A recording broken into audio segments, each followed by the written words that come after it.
सात रंग इंडिया में आपका स्वागत है। मैं हूं कुमार अनिल।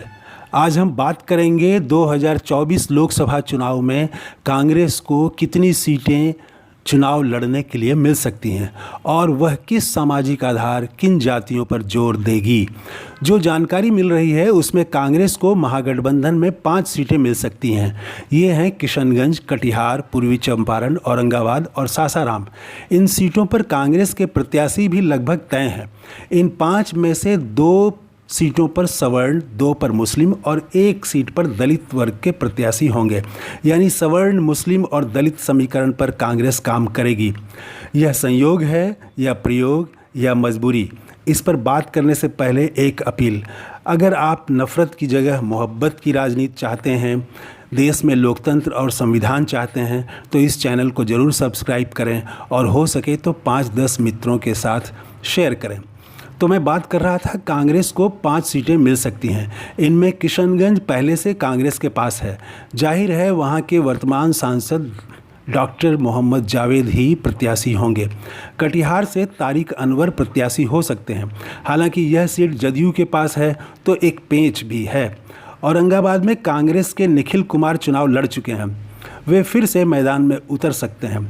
पूर्वी चंपारण में प्रदेश अध्यक्ष अखिलेश प्रसाद सिंह खुद चुनाव लड़ना चाहेंगे और सासाराम में मीरा कुमार या उनके बेटे चुनाव लड़ सकते हैं।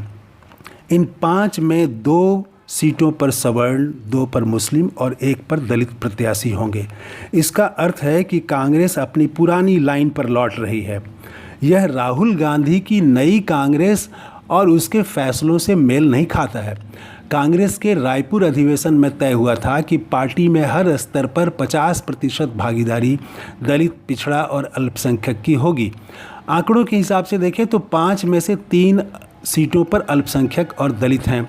इस तरह 50% से ज़्यादा सीटें इस वर्ग को मिलेंगी, लेकिन इनमें एक भी पिछड़ा, अति पिछड़ा नहीं है।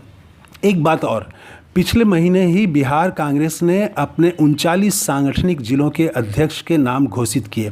इनमें सबसे ज़्यादा 11 जिलों में भूमिहार, 8 में ब्राह्मण को जिलाध्यक्ष बनाया गया। राजपूत से 6 जिलाध्यक्ष बने। कुल 39 में 25 जिलाध्यक्ष सवर्ण बनाए गए। यह रायपुर घोषणा के अनुकूल नहीं है, लेकिन आप यह नहीं कह सकते कि बिहार कांग्रेस का नेतृत्व जो है वो केंद्रीय कांग्रेस के नेतृत्व से अलग चल रही है। जिलाध्यक्षों की सूची को केंद्रीय नेतृत्व ने स्वीकृति दी है।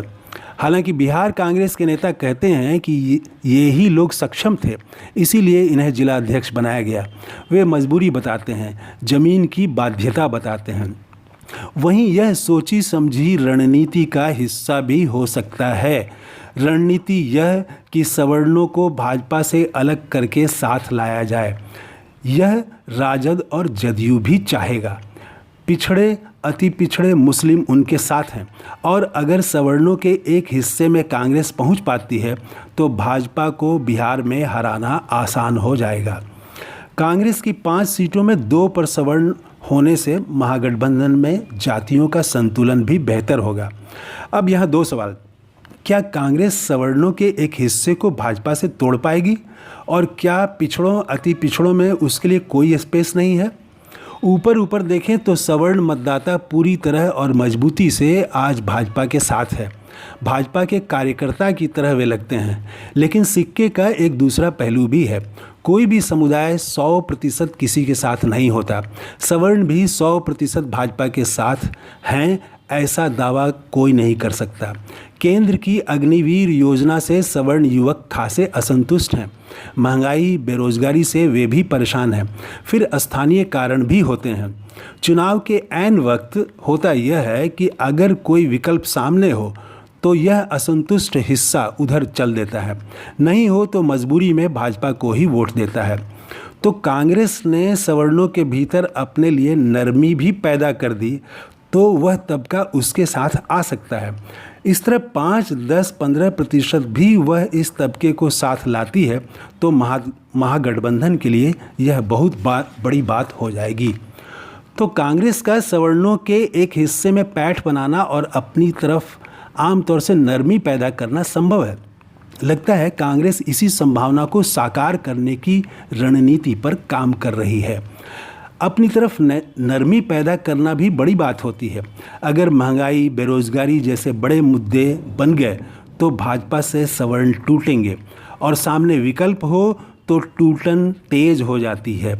इस संभावना की उम्मीद इसलिए भी बढ़ी है कि पिछले दिनों कांग्रेस के नेता राहुल गांधी की लोकप्रियता बढ़ी है।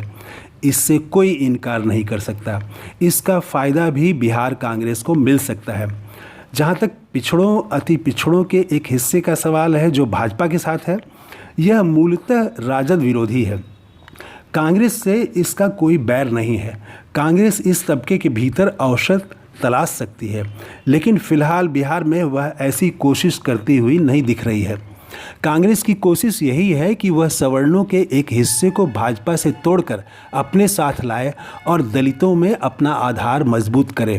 कांग्रेस अध्यक्ष मल्लिकार्जुन खड़गे जिस तरह से काम कर रहे हैं उसे दलित तबका देख रहा है और उसे अच्छा भी लग रहा है, तो दलितों में कांग्रेस फैल सकती है। और कन्हैया कुमार क्या करेंगे? क्या वे फिर बेगूसराय से चुनाव लड़ेंगे? इसकी चर्चा हम अगले वीडियो में करेंगे। तो ये वीडियो कैसा लगा? अगर अच्छा लगा तो ज़रूर सब्सक्राइब करें, लाइक करें, कमेंट करें और अपने दोस्तों के साथ शेयर करें। थैंक यू, धन्यवाद।